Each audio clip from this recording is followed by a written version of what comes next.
샬롬 여러분, 오늘도 주님께서 주시는 평화와 감사가 여러분에게 가득하길 기원합니다.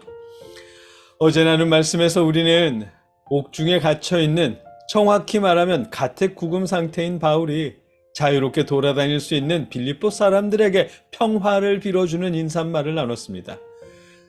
지금 바울이 당하고 있는 가택구금이 비록 집 주변을 돌아다닐 수 있고 또 사람들의 방문을 받을 수도 있고 편지를 주고받을 수 있는 정도라지만 로마 병사의 감시와 통제를 받는 상황이었답니다. 그런 상황에 있는 바울이 누구에게도 제재받지 않고 돌아다닐 수 있는 빌립보의 교인들을 위로하고 그들에게 평화를 빌어주었습니다.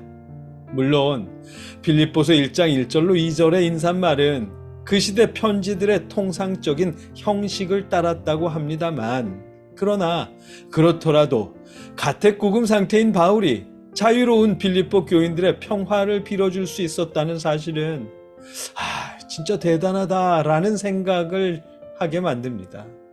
바울에게는 스스로 그리스도 예수의 종이라는 분명한 정체성을 가진 바울에게는 복음을 전하느라 겪는 모든 고난이 전혀 문제가 되지 않았다는 뜻일 테니까요. 바울의 이런 담대함을 오늘 본문에서도 발견하게 됩니다. 오늘 우리가 함께 읽고 나눌 하나님의 말씀은 빌립보서 1장 3절로 5절까지의 말씀입니다. 오늘도 새 번역 성경으로 우리가 함께 읽겠습니다. 나는 여러분을 생각할 때마다 나의 하나님께 감사를 드립니다. 내가 기도할 때마다 여러분 모두를 위하여 늘 기쁜 마음으로 간구합니다. 여러분이 첫날부터 지금까지 복음을 전하는 일에 동참하고 있기 때문입니다. 아멘. 바울은 하나님께 감사를 드리고 빌립보 교인들을 위해 기쁜 마음으로 간구한답니다. 놀랍죠? 지금 이 편지가 가택구금을 당한 바울이 쓰는 편지라니까요. 처음에도 말씀드렸듯 가택구금이라고 해서 자유를 완전히 박탈당한 것은 아니었다고 합니다만, 그래도 로마 병사의 감시를 받아야 하고 통제를 받아야 했다고 하거든요. 무엇보다 바울은 재판을 받는 중이었습니다. 결과에 따라서 풀려날 수도 있지만 반대로 사형을 당할 수도 있는 그런 재판을 받고 있었답니다. 우리가, 여러분이나 제가 그런 형편에 처해 있다고 생각해보면 그냥 상상입니다. 복음을 전하느라 갇혀 있습니다. 동네 한 바퀴 정도는 돌 수 있다지만 집을 나설 때마다 무장한 경찰들이 감시하며 따라붙습니다. 그리고 곧 재판이 있을 텐데 잘하면 석방이지만 여차하면 법정 최고형을 받을 수도 있답니다. 이런 상황에 처해 있다면 여러분이라면 무엇을 제일 많이 생각할 것 같으세요? 저라면 내가 목회자가 된 건 이렇게 감금당하기 위해서가 아니었는데? 라는 생각부터 시작해서 사형당하면 어떡하지? 어떻게 해야? 이거 정말 어떡하지? 라는 염려와 누구에게 부탁해야 재판 결과를 유리하게 만들 수 있지? 판사 집사님이라는 그분한테 전화해볼까? 맞아, 그룹 회장이라는 그분이 더 힘이 있을지도 몰라. 그 장로님께 연락해볼까? 이런 생각을 했을 것 같습니다. 이렇게 분주한 생각 속에 어쩔 줄 몰라 했을 것 같습니다. 그런데 바울은 자신의 형편이 아니라 빌립보 교인들을 생각하고 그들을 생각할 때마다 하나님께 감사한답니다. 본문 3절 말씀입니다. 나는 여러분을 생각할 때마다 나의 하나님께 감사를 드립니다. 아멘. 빌립보 교인들을 생각할 때마다 우리 하나님도 아니고 나의 하나님에게, 바울과 하나님 그 둘의 긴밀한 관계 속에 있는 자신의 하나님께 감사를 드린답니다. 복음을 전한다는 이유로 갇혀있는, 속된 말로 그런 주제에 나의 하나님께 감사드립니다 라고 말하고 있습니다. 그리고 기도한답니다. 그것도 바울 자신의 재판 결과나 자신의 형편이 나아지기를 기도하는 것이 아니라 그저 빌립보 교인들을 위해 기쁜 마음으로 기도한답니다. 4절입니다. 내가 기도할 때마다 여러분 모두를 위하여 늘 기쁜 마음으로 간구합니다. 아멘. 정말이지 바울에겐 복음을 전하며 겪는 자신의 고난이나 형편이 안중에도 없었던 모양입니다. 오로지 예수 그리스도의 복음이 전해지는 것, 그것만으로 만족하며 기뻐할 수 있었던 모양입니다.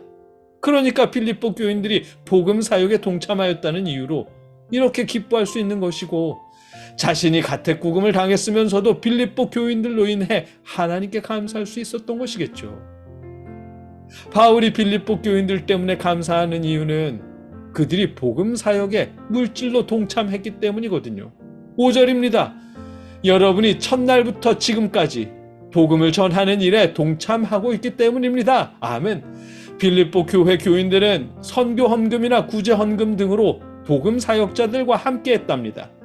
바울이 감옥에 갇혔다는 소식을 들었을 때도 바울에게 선교 헌금을 보냈고요.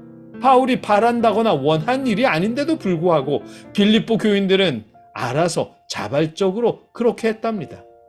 빌립보 교회 교인들은 이런 식으로 사역자들과 함께 했고, 바울은 빌립보 교인들의 그런 모습을 복음에 동참한다라고 말씀하신 것입니다. 바울 자신의 형편보다 빌립보 교회의 동참으로 복음이 계속 전파될 수 있다는 사실에 기쁨으로 감사하고 있는 것이고요. 정말 어떻게 이럴 수 있을까 싶습니다. 자신이 처한 형편보다 예수 그리스도의 복음이 계속해서 전해진다는 사실에 기뻐하고 감사할 수 있는 바울의 그런 심정이 부럽고요. 자신의 형편을 위해서가 아니라 함께 복음에 참여한 사람들을 위해서 기쁨으로 기도하는 바울의 이 열정이 지금 우리의 모습을 돌이켜보게 합니다. 솔직한 고백입니다만 제가 턴투갓을 처음 시작할 때만 해도, 그러니까 3년 전만 해도 교회들과 하나님께 조금은 화가 나 있었습니다. 날이 서 있었고요. 어쩌면 지금도 여전히 그런 부분이 남아 있을지도 모르겠지만, 여러분들과 말씀을 나누면서 말씀을 통해 바울의 모습을 보면서 뉘우치고 회개하게 되었습니다. 우리가 바울처럼 완전할 수는 없겠지만 그래도 우리의 형편 때문에 좌절하기보다 같은 형편 속에서라도 믿음의 형제들을 보며 함께 감사하고 기도하는 바울의 그 모습을 담고 싶어졌고요. 어떤 형편에 처하든 예수 그리스도의 성도로서 그 사실만으로 감사할 수 있으면 좋겠다, 이렇게 바라게 됩니다. 정말이지 여러분과 우리도 바울처럼 감사할 수 있기를 바랍니다. 현대 사회를 살아가면서 우리가 겪는 아픔이나 어려움이 있겠지만, 그렇더라도 예수 그리스도를 믿는 신앙인이라는 이유만으로, 주일이면 예배할 수 있고 찬양할 수 있고 기도할 수 있다는 이유만으로, 적은 봉헌을 통해서라도 복음이 계속될 수 있도록 우리가 돕고 있다는 이유만으로도 하나님께 감사할 수 있기를 주님의 이름으로 간절히 기원합니다. 함께 기도하겠습니다. 사랑의 아버지 하나님, 우리는 바울이 될 수는 없습니다. 그러나 바울과 같아지기를 소망합니다.